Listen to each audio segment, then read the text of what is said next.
All right. Well, thank you, Don and Paul. That's great information. You guys covered a lot. What I'm going to address is sort of what's next. Insurance is a wonderful way to limit your risk or try to limit your risk. There are other ways, as Paul was alluding to, besides insurance. And in fact, you really need sort of a multifaceted approach when dealing with cyber risk. This issue does relate to insurance, however, because there are some policies, you're starting to see in policies, and I think we'll see it more and more, an exclusion for failure to follow whatever the minimum required security practices are. So when you are looking for your insurance, cyber insurance, looking at the exclusions and seeing what type of security standards are required, if any, and there are quite a few policies that don't have that exclusion right now, and maybe you want to shop for those. But I can envision the day where all of the policies will require some sort of minimal care on the part of the insured to protect their data. And one other issue also, which is no matter how good your insurance is and how good your coverage is, there is damage to any company, whether it be a law firm or really any company at all, to the reputation if there is a data breach. And quite frankly, from the business perspective, that may be more harmful than the actual financial cost of dealing with the breach itself. So definitely insurance is a big help, but these other suggestions that I'm going to give are also important to help address that as well. So you've got your insurance. What can you do to mitigate the threat? Getting rid of unnecessary data, that's an easy one. It's a topic in and of itself, really, in data management these days. But it's a simple, if you don't have, the less data you have, the less data is exposed. You certainly wouldn't want to leave radioactive material laying around the office, and the same would be true for unnecessary data. It really is, it increases your risk. The next one, don't publicize your attorney-client or vendor relationships. This is advice I like to give that isn't always thought of, but it really is, it can be quite significant. The target breach and some of the other breaches are occurring these days through third-party vendors. And particularly in the case of international cyber breaches, if you're sitting in Southeast Asia somewhere and you want to figure out how to hack a large multinational U.S. bank, the bank security is probably going to be pretty robust, but they've got dozens, maybe even hundreds of vendors, and somewhere in there is a weak link.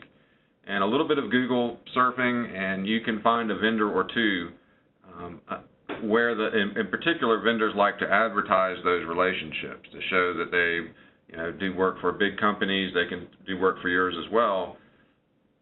When we look at vendor contracts, we look for provisions that prohibit or at least limit the way they can disclose who they are working for, because you just don't want to put out the welcome sign to hackers in very many places. So keep your attorney-client or vendor relationships private. We started that initially. We looked at our own website here at the firm, and we do a lot of work for a big power company, which is one of the areas that is subject to quite a bit of security risk, and we had it plastered all over our web pages. So that's one of the areas where, as we learn more about cybersecurity and cyber risk, that is something to consider. Are you putting it out there everywhere that you do business, and therefore creating more risk for yourself? Maintaining sensitive data offline or in an air-gapped network. This is something increasingly some of the more sophisticated companies are doing. Because it requires more investment in hardware. But if it's possible, keeping sensitive data in an internal network that's not connected to the internet, what's called an air-gapped network, is a way to really limit the risk. And where I like to recommend this in particular, vendor management systems, just because that's a major target area for hackers right now, or vendors.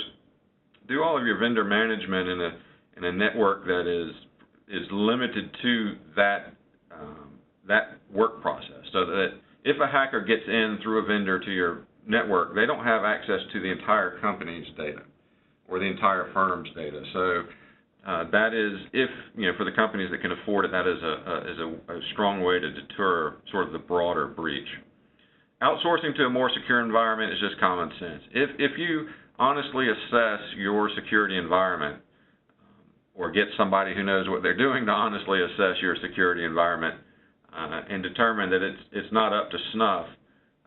It's quite expensive, really, it can be, to make your environment secure. It may be more cost efficient to outsource your data storage for sensitive data. There are lots of vendors. There's some cloud services.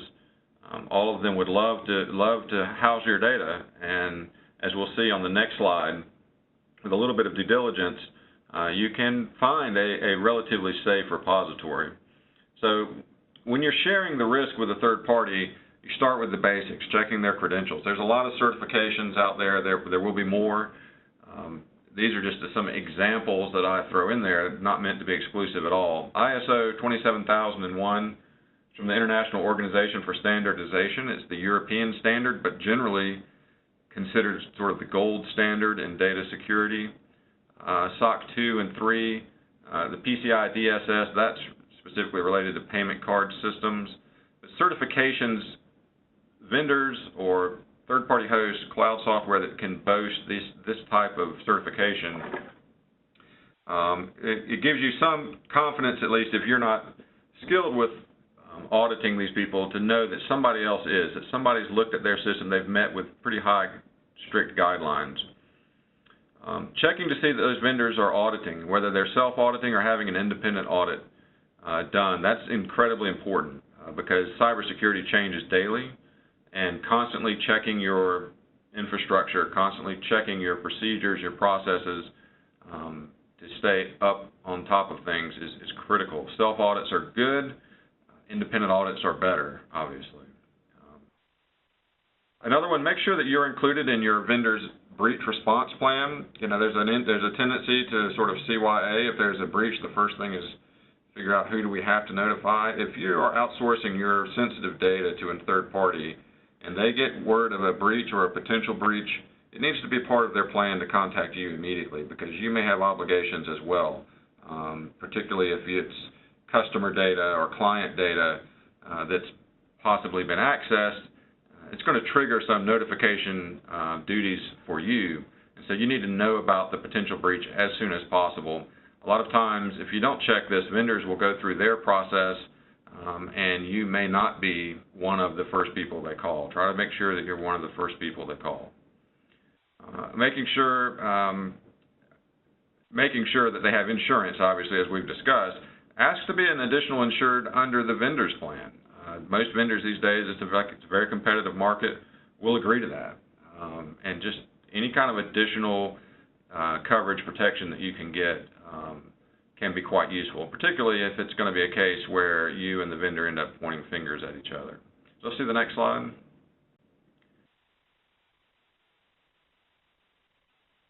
All right. For the data that you house yourself, what can you do? And it's improving your controls. And what I've got here is just sort of a list of the various types of internal data controls that each company deals with in some way, shape, or form.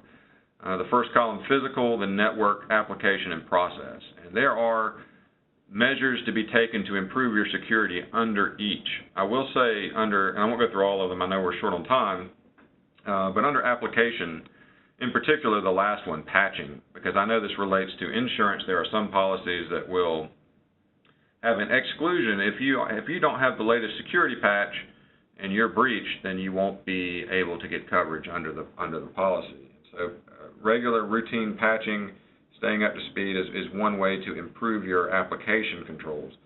Process controls, making sure that you're auditing, doing training, having a breach response plan, all of these and more, but these are the what I consider sort of the first criteria to look at to see how can I improve my own secure environment.